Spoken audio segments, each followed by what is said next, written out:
Ever wondered why we learn so much from our failures? Well, it's quite simple, really.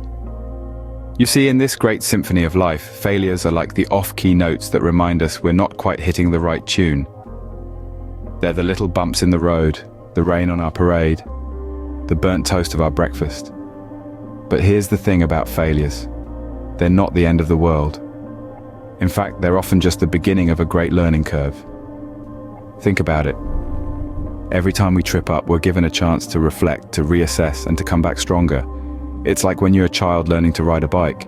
You fall, you get a scrape, you cry a bit, but then you get back on that bike and pedal harder. And before you know it, you're off, speeding down the road, wind in your hair, smile on your face. So, let's take a deep dive into some hilariously common mistakes and see what we can learn from them. Remember the time you confused salt for sugar in your morning coffee? Let's take a trip down memory lane, shall we? Picture our dear friend, bleary-eyed and barely awake, fumbling their way into the kitchen. Their mind is foggy, their senses dulled by the cruel mistress that is the morning alarm. They reach into the cupboard, fingers brushing against the familiar texture of the sugar jar. But alas, in their sleepy stupor, they've grabbed the salt shaker instead. And so the comedy of errors unfolds. The coffee brews, dark and inviting. Our friend, none the wiser, adds a generous spoonful of sugar. The first sip, however, is anything but sweet. Their face contorts, eyes watering from the unexpected assault of saltiness. Who knew a morning could go from 0 to 100 in a single sip? This, my friends, is a classic example of why attention to detail is so important. A simple glance could have saved the day. So, remember, the devil is in the detail. Or in this case, the salt is in the coffee. Ever spent hours searching for your keys only to find them in your pocket? Let's dive into a tale of lost keys, wasted time, and a hilarious epiphany. Picture this.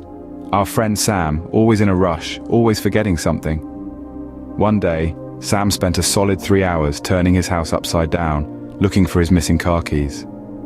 All the while, the keys were nestled snugly in his back pocket, blissfully oblivious to the pandemonium they had caused.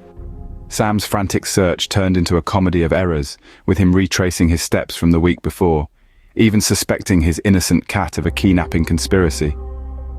It's a humorous reminder of how disorganization can lead to unnecessary chaos. It also highlights the importance of mindfulness in our everyday lives. Making a habit of keeping things in their designated places can save us a lot of trouble. So keep it together, folks. Literally, your keys will thank you. Ever sent a text to the wrong person and wished the ground would swallow you up? Let's paint a picture, shall we? Imagine our friend, let's call him Bob. Bob's been working up the nerve to ask his crush out for a coffee. He finally crafts the perfect message, hits send, and then realizes that he has sent it to his boss instead. Cue the horror, the panic, and the fervent wish for a magical undo button. But alas, technology isn't that advanced yet. And Bob, poor Bob, now has to explain to his boss why he's been invited for a romantic cup of joe. It's a funny story in hindsight, isn't it? But it's also a stark reminder of the importance of double-checking and mindfulness in our fast-paced digital world. A simple oversight can lead to a world of embarrassment, or even worse, a very confused boss. Remember, before you hit send, make sure it's going to the right end. So, what do these stories of salted coffee, lost keys, and misplaced texts have in common, you might ask? Well, my dear listener, they all illustrate the art of failing forward. That is, learning from every stumble, every blunder, every misstep. Our coffee catastrophe taught us the importance of attention to detail. Because, let's face it, no one wants a salty surprise in their morning brew. The lost keys caper? A lesson in organization, reminding us that a place for everything and everything in its place can save us from many a frantic search. And the texting turmoil, a testament to the power of mindfulness, because pressing send without double-checking if you're texting your boss or your best friend can lead to some rather interesting conversations. So, let's toast to our failures, for they are our greatest teachers. Just remember to check your coffee for salt first.